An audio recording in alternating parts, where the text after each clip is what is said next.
This video was made in collaboration with Mr. B. More information at the end of the video.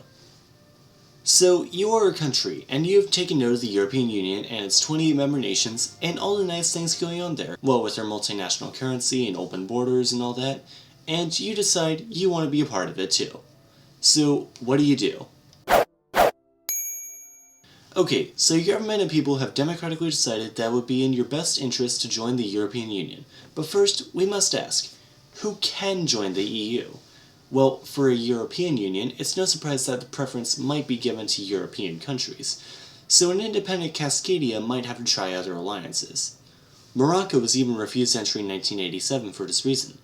However, there have been, and still are, quite a few areas outside of Europe that have been part of the EU, well, besides Cyprus.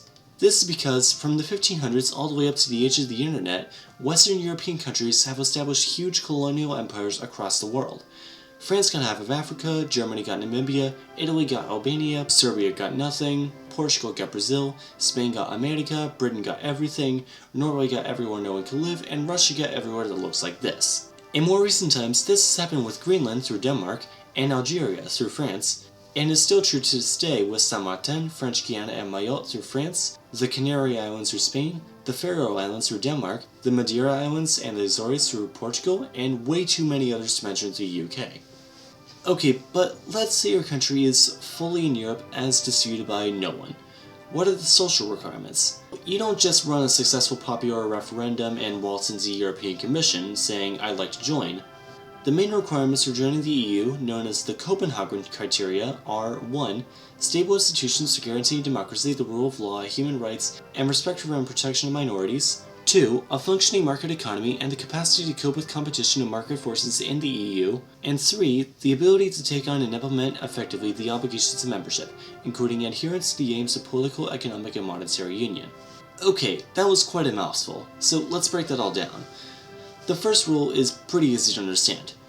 Ensure democracy and human rights for civilians. Easy to understand, but not often pulled off in many countries. Second are the economic factors, in that the EU is most strongly centered around the economy. Even if joining the EU would be a godsend to your economy, it must be abundantly clear that your economy will not be a burden on the EU's larger members. Finally, the third rule is to make sure your country can actually be a successful member of the EU. What with its open visa policies and single currency and all that. Basically, you must be able to do what EU nations actually do. As in order to be a member of the EU, you must be, a member of the EU.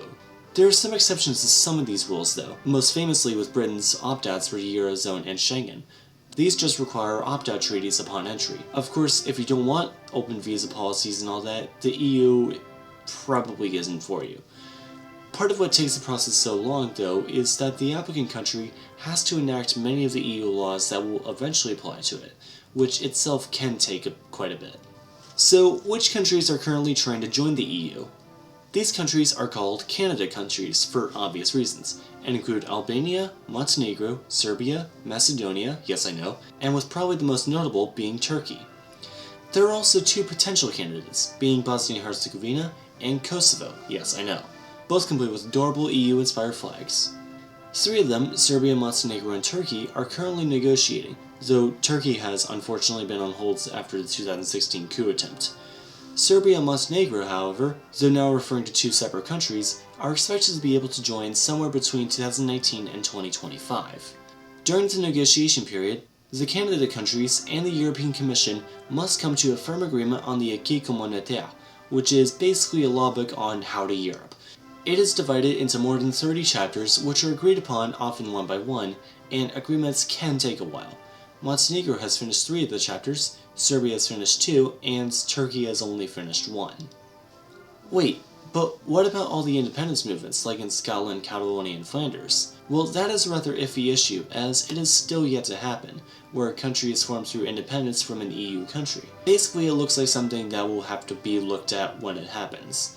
Anti-independence politicians say that new countries will have to reapply, whereas pro-independence politicians disagree, and insist that their countries can still be a part of the EU, all to the surprise of absolutely no one. However, once you've been approved by the European Commission to start negotiations, and you've been screened for entry, and have reached an agreement on all 30+ chapters of the Acquis, and you've enacted all the pre-accession period laws and regulations required for entry, then congratulations! Your nation is now officially part of the European Union. Hope you enjoy your open visa policies, and hope you're not Britain. Okay, so maybe the EU isn't really something for you. Say you're in North America or Oceania. If you want to become a US state instead, go check out Mr. Beat's video on much the same idea as this video, but for becoming the 51st, or hopefully 53rd, state of our country. But while you're at it, please also subscribe to this channel so you can learn something new every Sunday.